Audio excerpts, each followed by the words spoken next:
15 seconds. Guidance is internal. 12, 11, 10, 9. Ignition sequence start. 6, 5, 4, 3, 2, 1.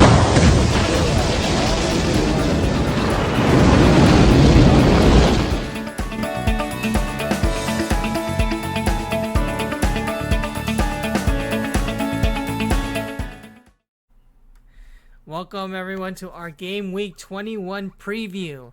Green arrows all around Game Week 20, correct, Jason?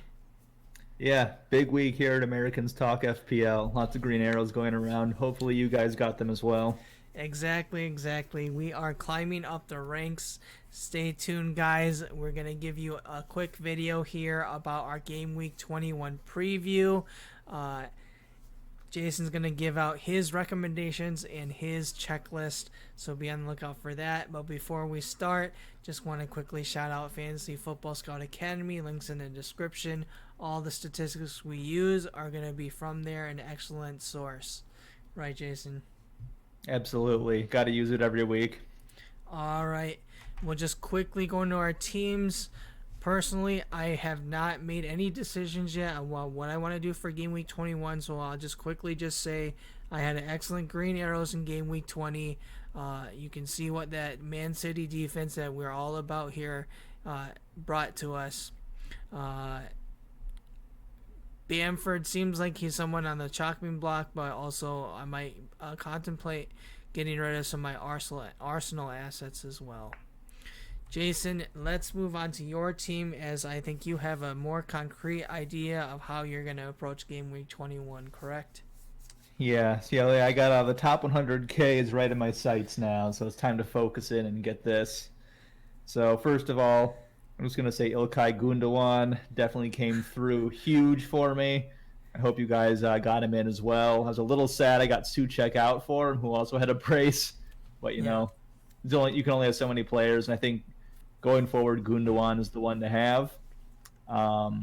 Unlucky blank for Bruno captain, but I think everyone had him as a captain, so it kind of didn't matter. Big news here, though, is Harry Kane injured both ankles against Liverpool, is going to be out probably for at least a few weeks. We don't know the extent yet. So I think one of the big things this week is finding your Kane replacement. The other big thing is the decline of Leeds' form, and in particular, Patrick Bamford. I think based on the underlying stats and just, the eye test of he just doesn't look great right now. He got subbed off on the 59th minute in a game when they needed a goal. So those are all really bad signs. I think if you have Bamford, his fixtures aren't terrible. So if you want to hold him, that's fine. But I'm probably moving on as soon as I can. He would have been out already if not for Kane's injury. Okay. So it seems like you're moving from Kane. Do you have any assets that you're thinking about? Players? Yep, so I have 3 top assets I'm targeting. One of them's already on my team in Ollie Watkins. I think if you don't have him, now's a great time to invest. 2 goals in his last 2 games. When Barkley's in the team, he just seems to score. Barkley's in the team, he's scoring. His underlying stats still look great. I think he's due for a nice run of form. Couple nice fixtures, and then he also has some potential double game weeks coming up, so it's an easy one for me. The big one for me is kind of a leap of faith here, is Dominic Calvert-Lewin. I've already drafted him in as my Kane replacement. So his underlying stats haven't been great, kind of in the lead up to right now, but now he has James Rodriguez back, who looks like he's back to his best form. He had I want to say 8 chances created in the cup match and then scored against Leicester on the weekend or the midweek. So he looks back to his best right now. Richarlison is back. Luca Digne is back and looks great. Dominic Calvert-Lewin this week faces Newcastle, which is going to be a fantastic matchup, followed by Leeds, another fantastic matchup. Then Man United, not the greatest, but then after that Fulham. So in the next 4 game weeks, Calvert-Lewin has 3 of the best fixtures you could ask for, plus all his chance creators back supporting him. So although the data might not support it now, I think that could very quickly change. So I'm getting on the Dominic Calvert-Lewin train right now. Oh, excellent stuff. Yep. So overall, you are high on Everton in general. Is that what I'm hearing? Yeah, like I said, they haven't truly shown their early season form yet, but I think it's right around the corner, especially with their fixtures really turning for the better over these next 4 game weeks. So I'm kind of jumping on the train before it really leaves the station, is how I'm thinking about it. Okay. Anything else you wanted to kind of discuss about your team? Yeah, I would say the other move, I only had one free transfer this week, so that's all I'm doing. But if I had another one, I would do Bamford to Michail Antonio. Antonio has some of the best stats since he returned. Looked great in the last game. Somehow only came away with an assist. Could have had a mega haul in that one. Tough fixture this week against Liverpool. That's kind of why I'm leaning towards getting Calvert-Lewin in first. But then after that, Antonio does have some pretty nice fixtures with the form he's in. I think a line of Calvert-Lewin, Antonio, and Watkins is pretty tough to beat right now. Okay, interesting stuff. So, kind of speaking about teams you're positive on, tell me a little bit about this schedule, Jason. Yeah, so kind of moving top to bottom, Aston Villa has some pretty good fixtures, possible double game weeks coming up. We just don't know yet. I like their assets. I think they're all holds or buys if you don't have them yet. Crystal Palace have a nice run of fixtures, but also are in pretty terrible form. I just have Tyreek Mitchell on my team as a budget defender. That's all I plan on investing in them for right now. Everton, like I mentioned, over the next 4 matches, do have 3 fantastic game weeks with Man United sprinkled in there. Obviously, the Liverpool match is going to be tough, and then after that, they have a kind of down in form Southampton. So I think that's a sneaky good fixture right now as well. Leicester, Vardy's still out, so I'm kind of not as high on them as I would have been otherwise. But for these next 3 fixtures, I think if you want a Leicester attacker, I think Harvey Barnes is the way to go. He has better stats than Maddison, as far as like expected goals and expected assists. So despite Madison's recent flurry of goals, I still think Harvey Barnes is the one to own for these. Okay. So one I kind of been interested in hearing your opinion about is going to be the new manager at Chelsea and Chelsea in general. We're seeing he's a German. They brought in a German manager. What do you think will have any effect in the Chelsea team and players like Timo Werner and Kai Havertz?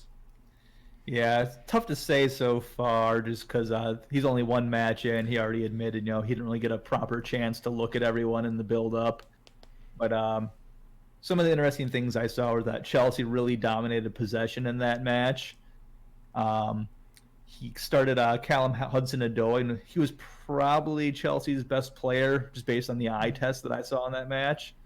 Havertz and Ziyech both played very prominent roles very high up the field.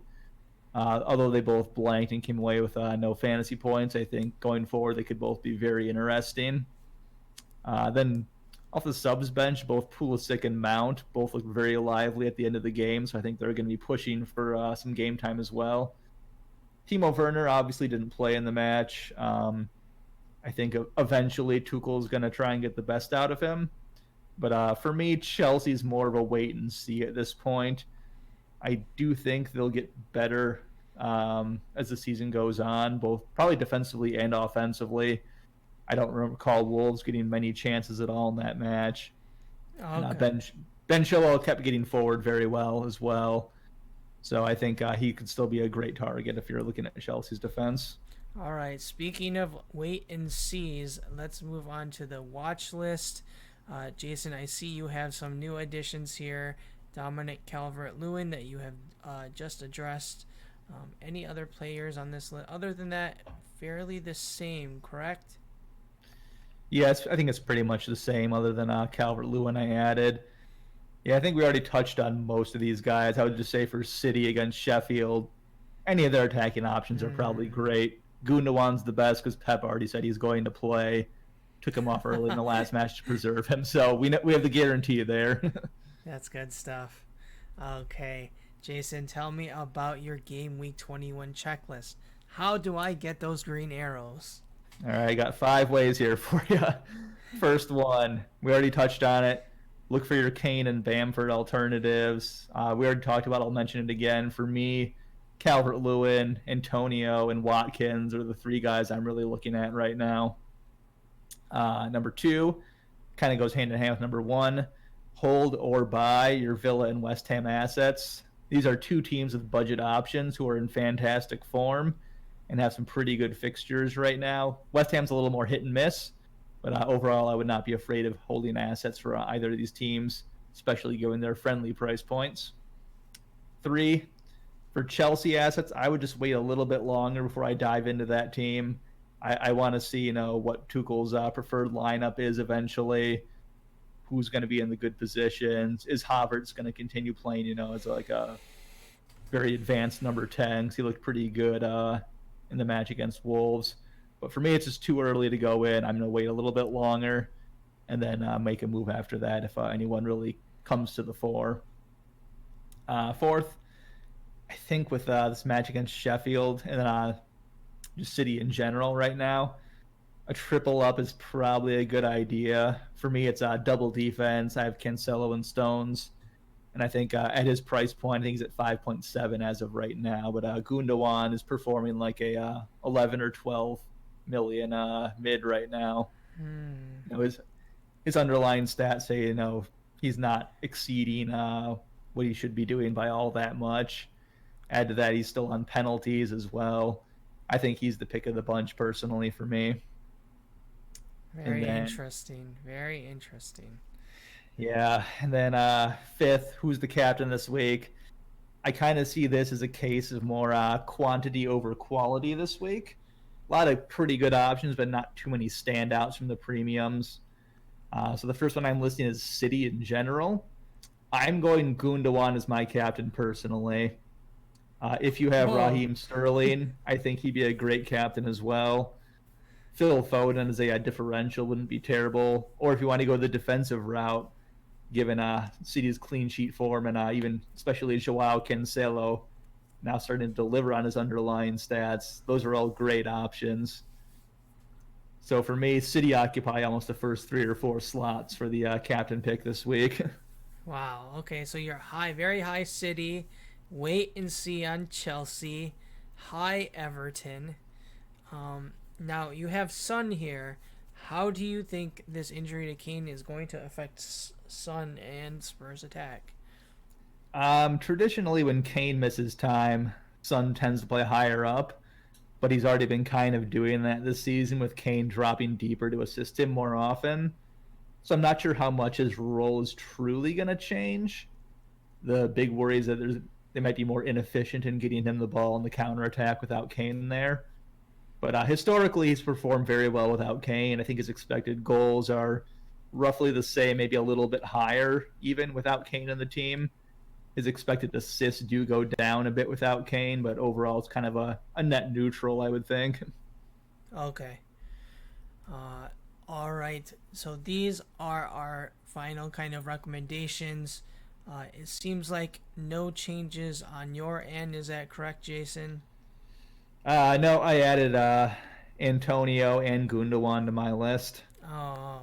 Because with Kane's injury, I had to take him off, obviously. For me, yeah. All right. Yeah, So I would just call out, even though I have Calvert-Lewin as my pick this week, and his 3 great fixtures, I think after Liverpool's out of the way, Antonio still is probably slightly better over the next 4 game weeks overall. That's why I have him on here.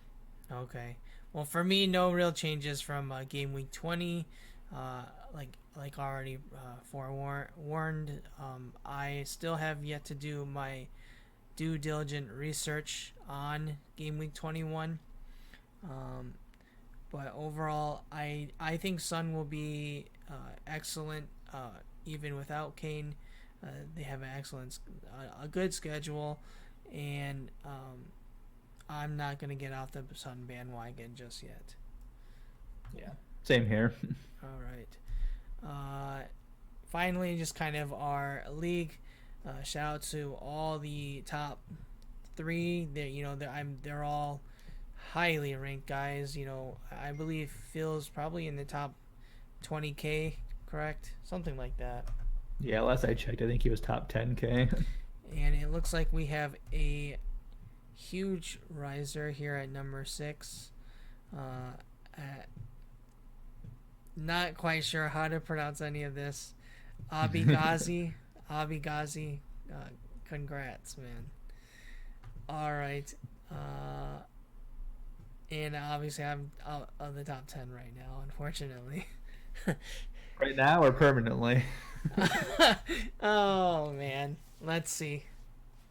It's just a little over half the season, so let's see. Anyways, I think that's going to pretty much wrap it up for this quick, brief episode. Jason, any final comments or anything? Yeah, I would just remind everyone, we got the weekend matches, and there's a quick turnaround again for the midweek next week. I believe matches begin again on Tuesday, so Wow. Look out for another episode from us coming before then, maybe another quick one based on the quick turnaround. But we'll get you the hard-hitting information that you need. Hopefully, we'll all be celebrating the Dominic Calvert-Lewin hat trick at that point. And again, guys, if you are enjoying this content, if you're in on these green arrows like us, give us a like, comment, and subscribe. Follow us on Twitter. Link's going to be in the description. But that's going to wrap it up for today. Take care, guys. All right, see ya.